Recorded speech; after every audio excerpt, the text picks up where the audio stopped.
All right, so let's take a look at our first deep dive into the Inspired Delivery System, the production process.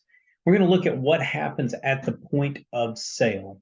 So your design associate is in the home, they've made a sale, or maybe you're out in the home and you've made a sale wearing the design associate's hat. So what happens at the point of sale? You're still in the customer's house. What are the things that need to happen in order to make sure that production goes off without a hitch? So before we dive in, I just want to point out all of the resources that we are going to discuss. And there's several forms and documents that are available at different places. We'll talk about different scripts. All of these are available in Floor 1.1. There's a dedicated folder. If you go to the dashboard in the library in the franchise owner's manual, there inside the franchise owner's manual, there is a folder with all the production management stuff. It's production systems and management. I'll show you that to you here momentarily. If you download these slides, you'll have this link. I've also put the link in Floor U right here in this course module so that it makes it very easy for you to be able to simply click the link and get there. Sometimes when people have trouble with it, it might be best to log into Floor 1.1 first and then click the link so that it's not trying to log you in and then get there. I don't know. It's a clunky system sometimes. So just a point of reference, all of the documents that we're going to be talking about are in Floor 1 in that folder, and I'll show you that momentarily. So what needs to happen at the point of sale? At the point of time that a design associate or yourself has landed a job in the home, what needs to happen? Well, we're going to go through these in detail, but there needs to be your written proposal, the proposal that is in the tablet, that is your contract. It needs to include all the details of the job. Anything that was promised, whether it was promised by you to the customer or promised by the customer to you, any of those promises need to be documented, right? There's a form, the customer needs template or the customer needs form. That form needs to be completed. Then there's also a production video that we're going to talk about. We're going to talk about something called the project roadmap, and then ultimately email and sign a copy of the proposal, or email a signed copy of the proposal to the customer. So these are the big things that are going to happen at the point of sale. We're going to dive into these one by one. Right, first thing to note, in the tablet, when you complete your job in the tablet, you sign the tablet, the customer has signed the tablet, you have now signed a contract. And while, some people, when they sign a tablet, it doesn't feel real. The reality is that you have now signed a legal contract. It is a legally binding contract for you and for the customer. So that can be something from the tablet. It could be something from Salesforce. Maybe you didn't land it on the first day and you took a printed copy back later and had to manually sign a piece of paper. Either way, you now have a signed contract. It really needs to have in there all of the correct colors, sizes, SKU numbers. It really needs to be detailed out, right? It's one thing to say, oh, we're going to do a price group 3 floor. That's great from an estimating perspective, but when it comes to signing the contract, you need to spell out, we're doing this particular board in this particular color. You're going to document every promise that you made to the customer and the commitments that the customer made to you. So what kind of commitments would the customer make to you? Well, maybe they said they wanted to move their own furniture, right? You can take that cost out of the proposal. We're going to move our own furniture. That needs to be documented.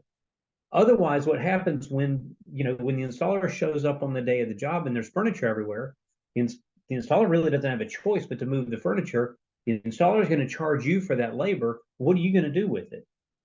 If it was simply a verbal agreement with the customer, you're going to end up eating that cost. But if you have it documented that the customer promised that they were going to move the furniture, then you at least have a chance of being able to charge that back to them. Now, I want you to think about this for a second. Whenever you're thinking about production, I don't want you to think about you doing it. I want you to think about what would this look like when you have a design associate and a production coordinator. So now think about it from a perspective that a design associate went and landed the job.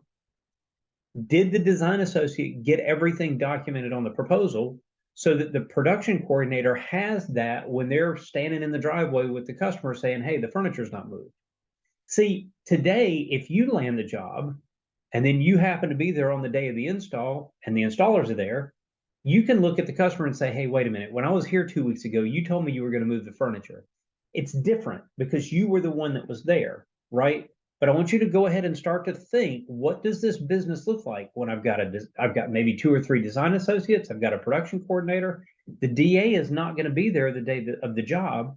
So any commitments that were made to the customer or any commitments that the customer made to the DA, it needs to be documented. So this is why I make this point really, really strong, because I don't want you to think about this as you being a one-person show. No, this really needs to be a thought process of when you are running a business that has 2 or 3 design associates or more, a production coordinator, and the DA is not there on the day of the job site. So it's really important that any promises that are made to the customer, any promises that the customer makes to you, they all get documented in the proposal. Make it complete and professional, right? It really needs to be complete and professional. I see a lot of people that they end up skipping or forgetting to put their location information in, and you end up with a proposal that just doesn't look right. Common issues that I'll see is blank information, location information, blank or incomplete project information, blank or incomplete proposal information, right? Or, again, we've got these price groups that are great for estimating, but if you leave the price group in, you still need to be able to put into the proposal, this is the exact SKU and color name. Otherwise, you've signed something that's just very generic, and you're gonna have a hard time backing that up in the future. So my first point, when it comes to making sure that production kicks off without any hitches whatsoever, the first thing is to absolutely make sure that the proposal is complete. All right, so now what? I've got a proposal that's complete. What's next? Well, there's another form that I want to show you, and it's called the customer needs template. This is a form that gets completed in the home. So the customer has said yes, they've signed the tablet, everybody's happy. And then this document gets pulled out of a briefcase, it's printed out, and it gets filled out by hand. I know, because you're already thinking it, I know that this paper is going to feel redundant to you. And the reason it's going to feel redundant to you is because you're the one that's landing the sale, and then you're the one that's managing production. But again, I want you to think forward when you have a design associate. And so I want you to be able to start creating disciplines now so that when you hire that DA, they just watch what you do and they copy what you do. And you're not having to show them, well, you do something different than what I did. By the way, if you've come from a job in your background, maybe you came from corporate America where you were associated with doing really, really detailed things, this is going to feel very redundant to you. But if you came from a role, maybe you were in a sales role or something where you were much more general and the details didn't matter to you, the reality is that this customer needs template is going to help you too. This captures critical job specifics. You will find that the tablet was created to be a great estimating tool, and it is absolutely a great estimating tool. It was not designed to be a production tool. It was never designed to be a production tool, and it's not a great production tool. It was designed to be a great estimating tool. So what ends up happening is the tablet will have placeholders. For example, it may say, we need a transition piece. Okay, great, but what transition? Is it a T-mold? Is it a reducer? What are we looking at, right? And so this whole customer needs template and several steps in this are designed to make sure that you're actually capturing details that maybe the tablet never captured. All right, so I'm going to bounce out of the presentation for a moment, and I want to go into Floor 1-1 with you. And I want to show you where you can find this resource, and we're going to look at it in a little greater depth. So if I pop over here to the dashboard and I go to the library, and inside the library, and I know that my screen might look a little bit different than yours. It always does. Then we go to Franchise Owner's Manual. And you'll notice that there is a folder over here called Production Management Systems and Tools. And so all of these documents are in this Production Management Systems and Tools folder, or potentially in the installer subfolder. This one in particular, this customer needs template is right here. So I'm just going to click on that. Now it's going to open up in a little window, and that's great. If you want, you can download this, and I would encourage you to do this. Download it. It is it's a Word document which allows you to make changes to it. We're just going to blow this up and look at it in greater detail. So what's in this? Well, customer name and address, city, state. All of a sudden, it's like, wait a minute, it's already redundant. All that stuff is in the tablet. But directions for entry. Is there a gate code? Is there a particular way that they have to come in? Is this one of these neighborhoods where you're not allowed to park on the front street, but there's a little service street that runs behind the house and you can park on the back street? So this gives you the opportunity to start writing down notes for your installer. What kind of general observations? I know I was running appointments with a franchise owner in Colorado, and I swear we hit a driveway where the house where the driveway was at a 45-degree angle. You land a carpet job there, and you need to tell the installer they can't roll the carpet out onto the driveway. If they let go of the roll, it's gonna roll for 2 miles. So what general observations are there? Are there notes about pets? Are there notes about kids? I did a job for a family here in Columbia. They had 2 big English Mastiffs. These dogs weighed over 150 pounds apiece. My installer weighed 135 pounds soaking wet, and these dogs were mean. We were told that the dogs would be in the backyard and the curtains in the living room would be closed. And we were not to open the curtains because if the dogs saw us in the house, they were so protective, they would end up breaking through the glass door to get into the house. Okay, well, you know what? That became a note. Do not open the curtains in the living room. And so I realize it seems like little things, but these are the little tiny details that we absolutely want to capture. Areas to cover. So maybe this is a living room that we're covering, and we're going to put carpet in there. What is the style name? It's Winner's Choice. And what is the color? Cashew. We're going to do maybe we're doing a bedroom in hardwood, and this is the style name and the color name. And you're just going to write this out. And again, I know it feels redundant. I can hear you. Even through the recording, I can hear you. It feels redundant. I know it does. This is going to catch mistakes. So it might be that in the tablet, you pick something and you picked a color, and it doesn't matter because all the colors on the board are the same price. So it doesn't matter from an estimating standpoint, but now we really need to make sure that we document the right color. So if by chance, if the proposal has a little mistake on it, this is belt and suspenders to make sure that you get it right. And again, thinking forward to when you've got a design associate and a production coordinator, this is going to absolutely make sure that that DA is getting everything right. So what kind of job site information? Is the house occupied? Is it vacant? What type of structure? What is the subfloor, right? Again, maybe you picked the wrong thing in the tablet and it doesn't change the price, but we need to make sure that we've got the right thing here. What are the existing floors? How has it been installed? Trim to install. The tablet will tell you baseboards, or the tablet will tell you quarter round, but the tablet doesn't make a distinction between shoe molding and quarter round. Okay, well, this is your opportunity to do that. The tablet also doesn't make a distinction between trim color. So are you just doing primed white? Are you painting it to match something? Are you doing it stained? Or are you buying the matching quarter round from the supplier so that it matches the luxury vinyl or the laminate?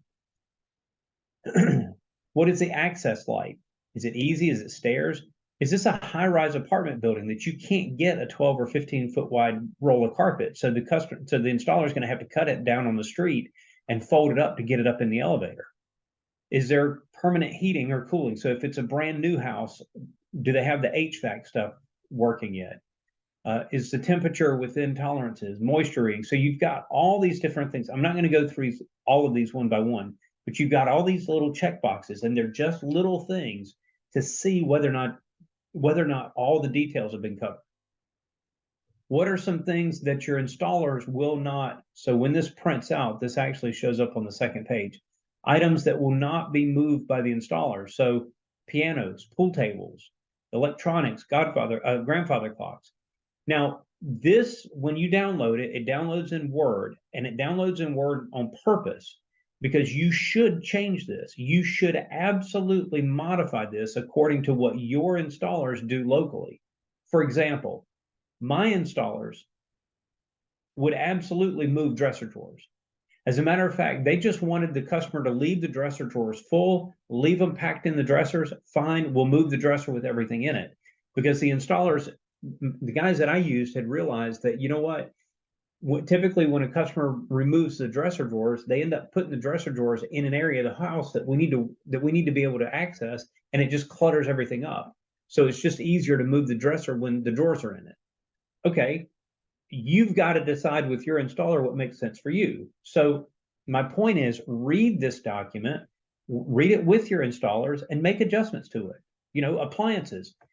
Are they comfortable moving refrigerators with an ice maker, dishwashers, trash compactors, toilets?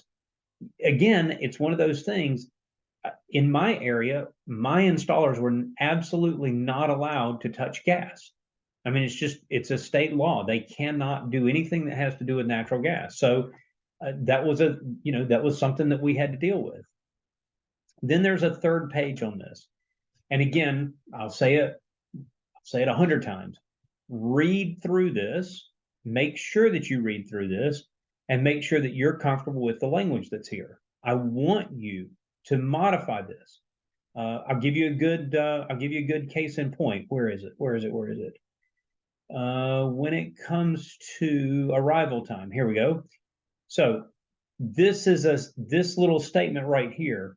Each installation is custom and some take longer than others. I'm happy with that. It is extremely difficult to determine what time the installers will arrive on the day of the installation. That's great. I'm perfectly happy with that. You might add a statement that says, we will give you a 2-hour window and show up inside that window, whatever. All right, but this sentence, please make arrangements for a responsible adult to be at the job site the entire day. On my version of this, my personal version of this for my business, I took that out. And I put in here instead, please make arrangements for a responsible adult to be available for the entire day. But I don't actually want them on the job site. I had one job where we were doing a hardwood floor in a living room. The homeowner had the day off, took his recliner, set it in the kitchen so that he could see the living room, and sat there all day watching the installers. Now, he wasn't trying to nitpick them. For him, it was like watching HGTV in his own home. If I had known about it, I would have absolutely gone back to the house and told the guy, no, you can't do this. I mean, for the installers, who wants to have somebody looking over their shoulder all day? It was completely annoying to the installers, but the installers didn't tell me about it. Okay, I don't want somebody there all day. Maybe you do. So my point is, I'm not telling you what to do with your form. What I am asking you to do is to take this form, use this as you're 98% of the way there, but read it and modify it so that it is absolutely tailored to your business. All right, and when you're happy with it, print it out, make a bunch of copies, have it in your bag so that as you're landing jobs in the home that you pull it out and you use it. Perfect. All right, let's get back to our presentation.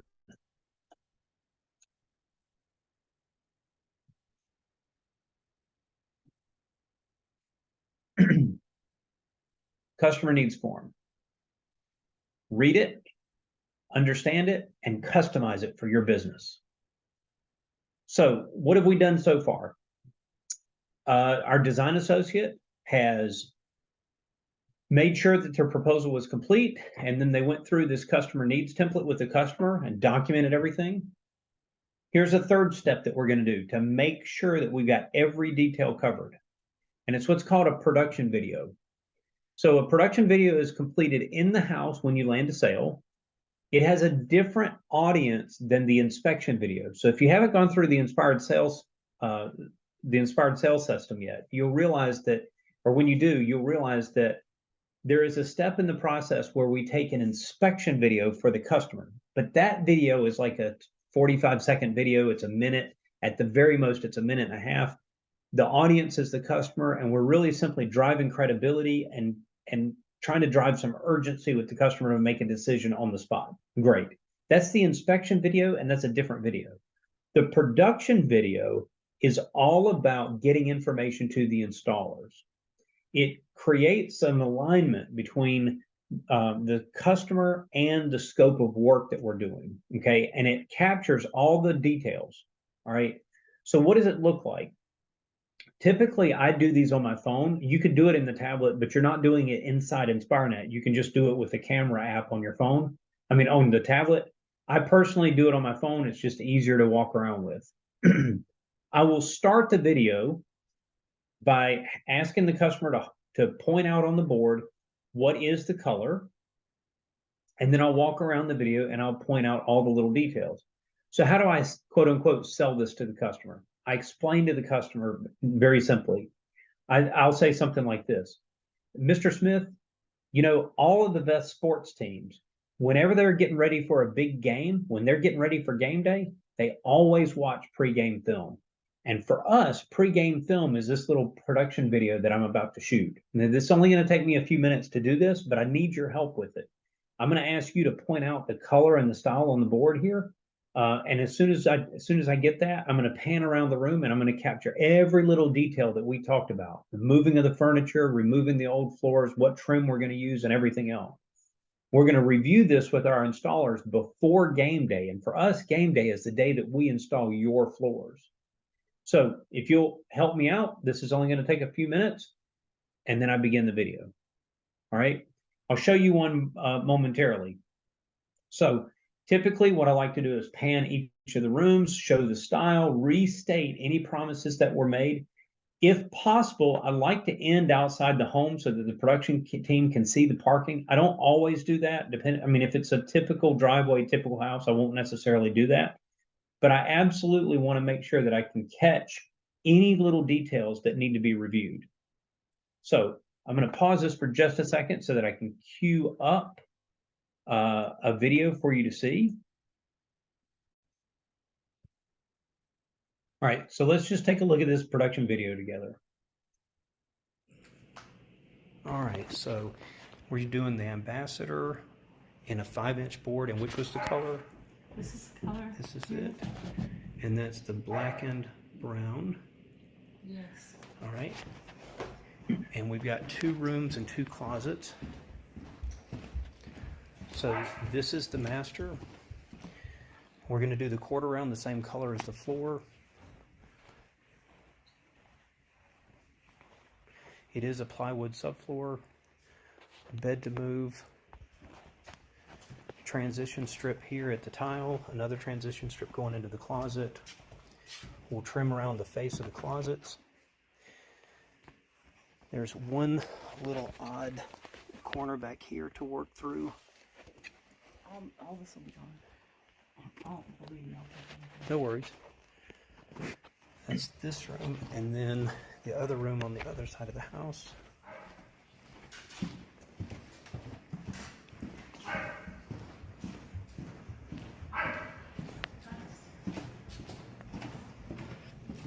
Bed, end table, a transition piece here.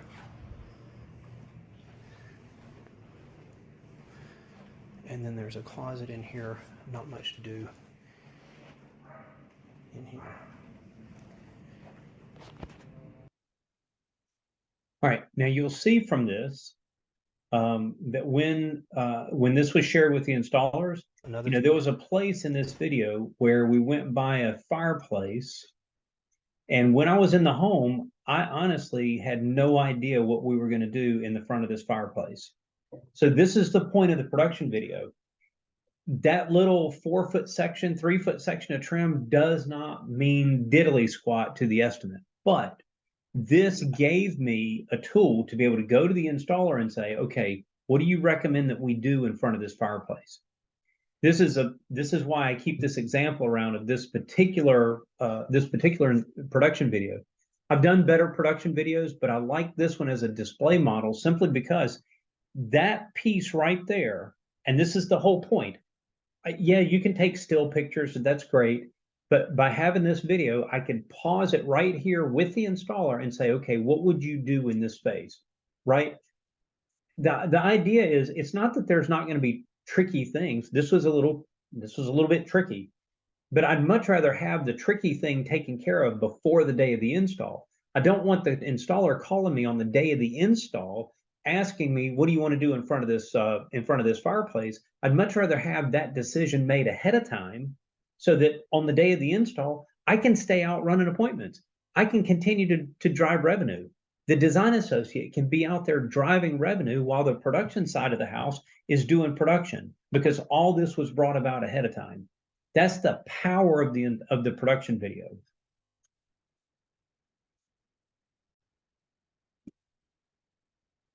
All right, so I hope that you see the value of that production video. It is, I mean, if a picture's worth 1,000 words, a video is worth 10,000 words. And just having that video, now what do you do with it? Take the video, put it on a shared server somewhere, whether that's a Google Drive or a SharePoint or OneDrive or what. There's too many of them to name. Whatever your favorite way is. I personally used Google Drive because it was free and it worked out beautifully. But there's so many other sharing technologies that are out there. Just pick one. I would take the video and upload it to a shared drive, and that way I could send to the installer. I could send a link to the video. I wasn't trying to send, a massive file that they couldn't read or that they couldn't bring in, on their phone. Just send them a link, and then they can click on the link from their phone and watch it. They can click on it from a laptop. It doesn't matter, right? They can watch it on their job site. You can give them a call and say, what do you want to do here? And it truly is a great way to be able to go through that. The other nice thing about having that link is there might be something that you really don't know what to do with. And it gives you the opportunity to send the link to another franchise owner, to one of the ops coaches, to somebody that you know, maybe even to a manufacturer's rep, and say, what do I do here? Having that production video link allows you to invite 100 people into the customer's home without actually going back into the customer's house again. Okay. So, I mean, treat the links with some privacy, treat them with respect, because you are showing somebody else's home. You're showing somebody's home around to other people. You see in that video, I didn't identify exactly who it was or what the address was or any of that, because I do want to maintain a certain level of confidentiality with it. But I also want to have the link available so that I can share it with the people that I need to share it with. All right. Another thing, as I'm walking out the door. So what have we done so far? The customer said yes. We made sure that the proposal was 100% accurate and then had them sign it. We did a customer needs template and we captured all the little details that maybe weren't captured in the tablet. Then we did a production video, and oh my gosh, we got even more details. So now we've gotten a ton of information to make sure that production is going to go off without a hitch. As we walk out the door, I'm going to share the project roadmap with the customer. This is going to set expectations on who does what, and it's going to help set an expectation around the communication schedule and what the customer can expect in terms of timing. So this project roadmap, once again, it is in 411 under that same folder, the production management folder. And if I scroll down, here we go, the project roadmap. I'll just pull that up here. This is a PDF when you open it up, but it is an editable PDF. And so what you would do is you would change this, put your project coordinator's name and a photo of them. If it's your office manager, put the office manager's photo here. Hi, my name is Amy. I'm the project coordinator for your job. I'm excited to work with you. There's Amy's cell phone number. There's Amy's email address. So what does this do over here on the right? Initial contact. Within 2 business days, we're going to get back in touch with you. See, it sets an expectation. Nobody's going to call you in the next 3 hours. But if you haven't heard with us in the next 3 or 4 days, there's a problem, right? So it sets an expectation. I'm going to hear from somebody within 2 business days. When the material shows up at the warehouse, we'll confirm the install date. We'll make final arrangements a day before. So you see, you've got all that there. It also reminds the customer of what we're going to do and what we need them to do. So we're going to show up on time. We need you to let us in. We'll take care of the heavy lifting. Please move all the little knickknacks and breakables. Okay. So again, it helps the customer see exactly what's going to happen next. This is a document that I would absolutely take to Staples or Office Depot somewhere and have it printed out on color, on glossy paper, a nice paper. This is a really, really nice leave behind that I want to leave with the customer. I'm not leaving it with everybody. I'm just leaving it with the ones that I actually landed the job with. So I'm going to do my project roadmap. Just as a review, what did we do in the point of sale? We're going to make sure that our proposal has everything documented. We're going to make sure that we've got all the promises documented in that proposal. We're going to complete the customer needs form, the customer needs template. We're going to do a production video, deliver the project roadmap to the customer, and then email the signed copy of the proposal to them. That's it.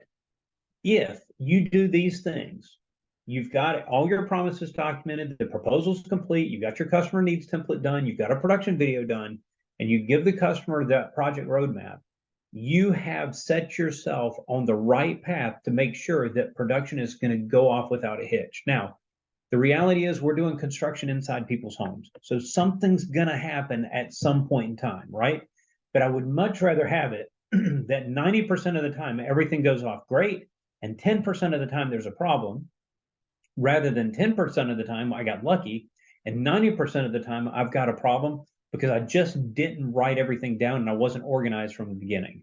And again, once you have design associates, it is going to be incredibly important that this level of detail and this level of discipline is done every time in the home, so that when the DA passes it over to whoever's managing production, that person can actually manage the job without having to continuously go back and forth to the DA asking questions.